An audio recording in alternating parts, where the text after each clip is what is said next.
बाहर की कंडीशंस में ऑफ कोर्स हर एक को प्रॉब्लम होती है, ना सिर्फ पाकिस्तान को, बाकी टीमें भी स्ट्रगल करती हैं। तो इस दफ़ा ऐसा लगता है कि जैसे हमारी टीम जो स्पेशली बॉलिंग जो है, बॉलिंग बहुत अच्छी है और मुझे उम्मीद है बॉलिंग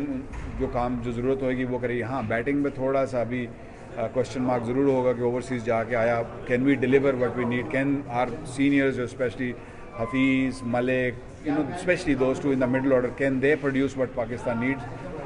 उस पर थोड़ा सा हमें अब आई थिंक जिम्मेदारी लेनी पड़ेगी। थोड़ा सा फिटनेस इश्यूज तो होंगे, जब यंगस्टर इतने बड़े लेवल पे आता है तो थोड़ी बहुत होएगी प्रॉब्लम, लेकिन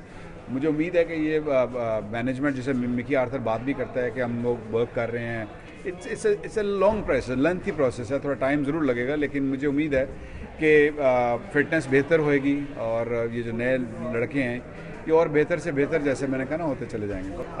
आपको बॉलर जो आपके हों, हाँ, क्योंकि अब फॉर्मेट ज़्यादा हो गए हैं, क्रिकेट थोड़ी सी ज़्यादा हो गई है और छोटी फॉर्मेट जो वो ज़्यादा आपको इंजरी प्रोन होता है, तो आई थिंक इस पर नज़रसानी ज़रूर करनी चाहिए, देखना चाहिए कि ओवर कुक ना कर दें या बर्न ना कर दें बॉलर्स को स्पेशली, क्योंकि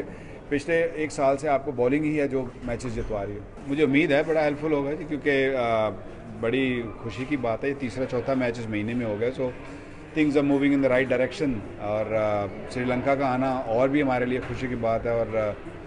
उनको हम जितना भी उनका शुक्रिया अदा करें वो कम है, क्योंकि जो उन्होंने सफ़र किया आज से 8-9 साल पहले वो प्रोबेबली किसी ने भी नहीं किया, तो जो उनका आना है वो एक ज़्यादा मेरे ख्याल में उसकी इम्पोर्टेंस ज़्यादा है।